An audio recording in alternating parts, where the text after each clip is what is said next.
Bonjour, bienvenue pour une nouvelle vidéo, cette fois-ci pour vous présenter la figurine numéro 115 de la collection Marvel Eagle Moss, issue des films, avec le personnage de Goose. Goose étant un personnage issu du film Captain Marvel. Donc après, pour ceux qui ont vu le film, moi je l'ai vu assez récemment, c'est le chat qui en fin de compte, les Skulls disent qu'il est d'une certaine espèce.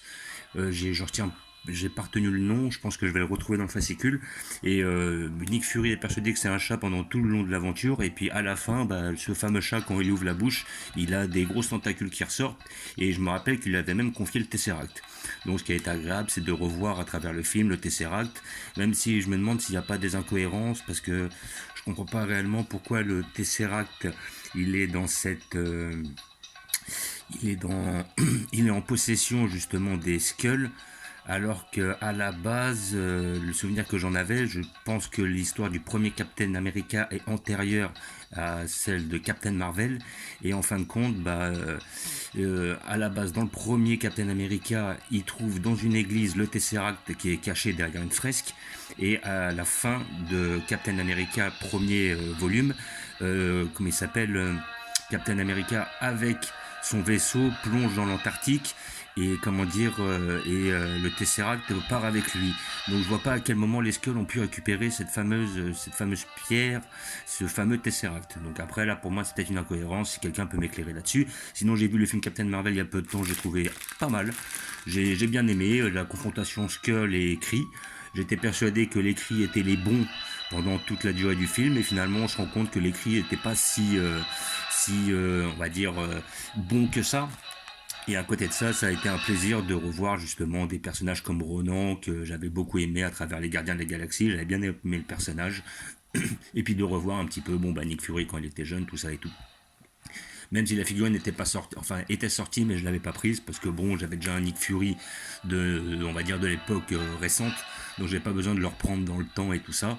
Je sais que par la suite ils vont sortir pas mal de figurines de l'univers Marvel, mais moi mis à part la Star Force, c'est-à-dire les forces spéciales qui sont issues de l'armée Kree, le reste ne m'intéresse pas quoi. Voilà, je sais qu'ils vont sortir la compagne, alors je crois que c'était Rambo qui s'appelait, la compagne de Captain Marvel. Après, ils vont sortir le supérieur de Nick Fury, mais je suis pas intéressé par ces figurines-là. J'attends Korad qui va ressortir parce qu'il fait partie de la Star Force. Et puis, dans les Star Force, j'ai effectivement Iron Rogue, j'ai Captain Marvel dans sa tenue Star Force, plus après, c'était Minerva. Et donc j'espère qu'ils feront, alors je crois qu'il y en avait un qui s'appelait Atlas et l'autre je ne me rappelle plus le nom. Donc j'espère qu'on aura l'opportunité de les avoir en figurine, parce que je pense qu'ils vont les faire. Voilà, figurines qui sortent toutes les 2 semaines chez votre marchand de journaux pour la somme de 17,99 €. Et oui, le prix a augmenté assez récemment de 1 €. Bon, ça fait quand même 2 € d'augmentation depuis le départ de la collection. Pour certaines figurines, ça les vaut. Pour certaines, ça le vaut moins. J'ai un exemple, cette figurine-là est quand même assez petite, donc 18 € c'est quand même assez exagéré. Bon, je l'ai prise parce que bon, le personnage me plaisait bien, et puis à côté de ça, ça reste un personnage assez important de l'histoire. Et puis bon, il a son style. Donc voilà, donc j'ai tenu à prendre celui-là. Voilà, nous allons l'ouvrir pour voir ce que ça donne.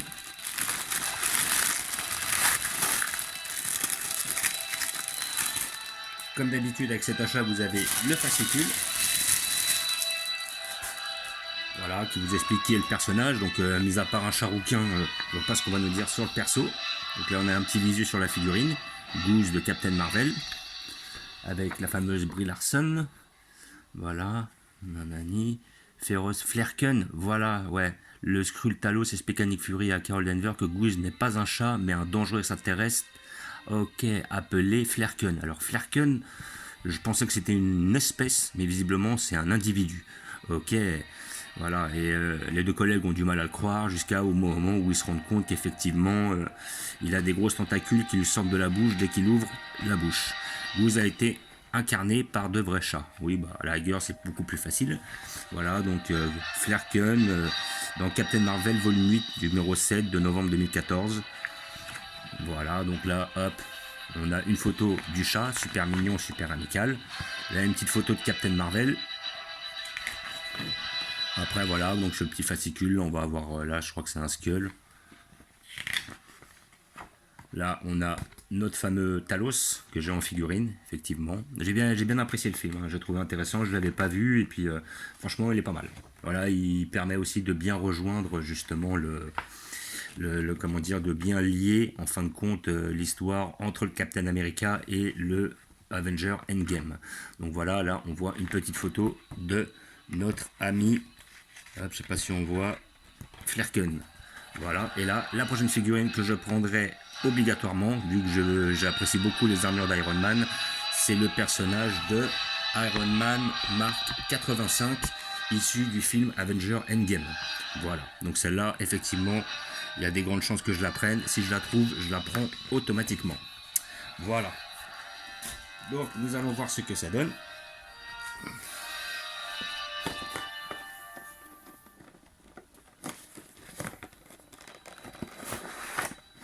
Comme d'habitude, vous avez le petit certificat d'authenticité de la figurine, numéro 2242. Voilà, si vous ne les trouvez pas chez votre buraliste parce qu'il ne peut plus les commander, vous pouvez les commander sur le site Eagle Mods, ils sont accessibles, soit sur le site français, soit sur le site anglais. Sur le site anglais, vous aurez un peu d'avance. Sinon, vous allez sur journaux.fr, vous pouvez aussi les commander. Vous aurez un peu de frais de port à payer, mais voilà. Donc à mon avis, que cette tentacule, elle est quand même assez fragile comme pièce. Voilà. Et je pense, moi personnellement, je la trouve quand même assez bien réalisée. Donc voilà, on voit bien le chat qui est bien fait. Le chat est bien réalisé, on voit bien la bouche qui s'ouvre. Par contre, c'est vrai que là, on voit qu'ils n'ont pas peint les yeux. Ils auraient pu faire l'effort de peindre les yeux, effectivement. Parce que là, je ne sais pas si vous voyez, mais les yeux ne sont pas réellement peints. Ça, c'est un peu dommage. Le chat est bien fait, hein. Sinon, dans l'ensemble, le chat est bien fait, il est bien peint. Bon, il y a peu de nuances, il y a peu de contraste. Par contre, ça, c'est... Voilà. Mais bon, il n'est pas mal fait. Voilà, par rapport à la peinture qui est, comment dire, appliquée, on a vraiment la sensation d'un pelage. Donc ça, c'est pas si mal. Après, par rapport aux tentacules, elles sont bien réalisées, elles sont bien faites. En plus, c'est marrant parce qu'on voit effectivement le Tesseract, vu que justement c'est lui qui a le Tesseract dans son corps parce qu'il le récupère. Donc ça, c'est pas mal fait. Voilà, il y a des petites nuances de peinture qui sont pas trop mal. On passe comment dire, d'une couleur rose violette à sa couleur noire. Voilà, vraiment très représentatif de la figurine de la série. Donc franchement, elle est bien faite. Elle est bien réalisée. Donc maintenant, après, je la trouve un peu chère pour ce qu'elle est, effectivement, parce qu'elle n'est pas grosse. Mais sinon, bon, ça reste quand même un personnage, on va dire, d'anthologie. Après, voilà, là, ce que je remarque ici, là, à ce niveau-là, il y a une belle ligne au niveau du dos. Ça, c'est dommage, par contre, c'est pas terrible. Ça, ils auraient pu, voilà. Ça, ils auraient peut-être pu éviter. On voit la ligne, justement, qui fait tout le bas du dos, là. Ça, c'est un peu dommage. Mais sinon, dans l'ensemble, elle est quand même assez bien réalisée. Donc après, c'est aux gens de voir si effectivement, au niveau qualité-prix, voilà, ça vaut le coup qu'ils la prennent. Moi, personnellement, je la voulais.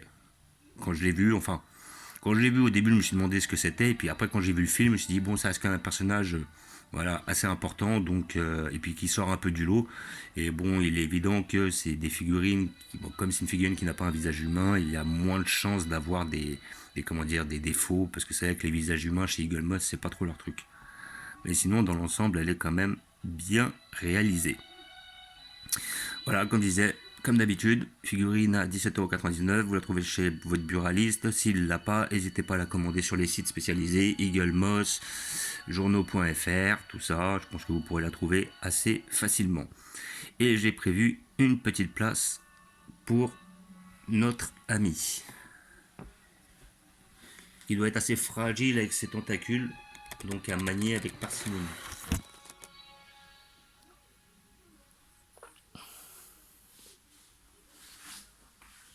Voilà, donc j'ai prévu un emplacement pour lui juste ici.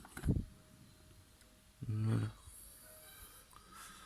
Là, je l'ai mis juste derrière, donc à côté de notre ami Talos, ici présent.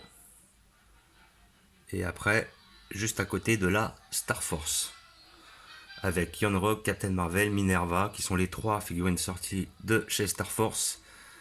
Notre petit Flerken, ou Goose, vous l'appelez comme vous voulez.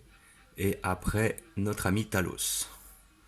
Talos, j'ai changé de place. C'est vrai qu'à la base, j'avais mis avec les méchants, mais c'est pas réellement le méchant, c'est le gentil au final dans l'histoire. Donc, voilà, on apprend que les Skulls ne sont pas si mauvais que ça. Visiblement, les Cris ont leur part de responsabilité. Voilà, c'est une guerre qui les oppose. Je conseille aux gens de voir le film s'ils ne l'ont pas vu. Donc voilà, il est quand même assez bien fait et je trouve qu'il donne bien dans la collection. Donc voilà, comme d'habitude, petite collection Alien Predator. Avec tous les personnages issus des films Alien et Predator, ou une majorité. Là après, tout derrière en hauteur, vous pouvez voir des personnages de Black Panther. Au centre, pas mal de principes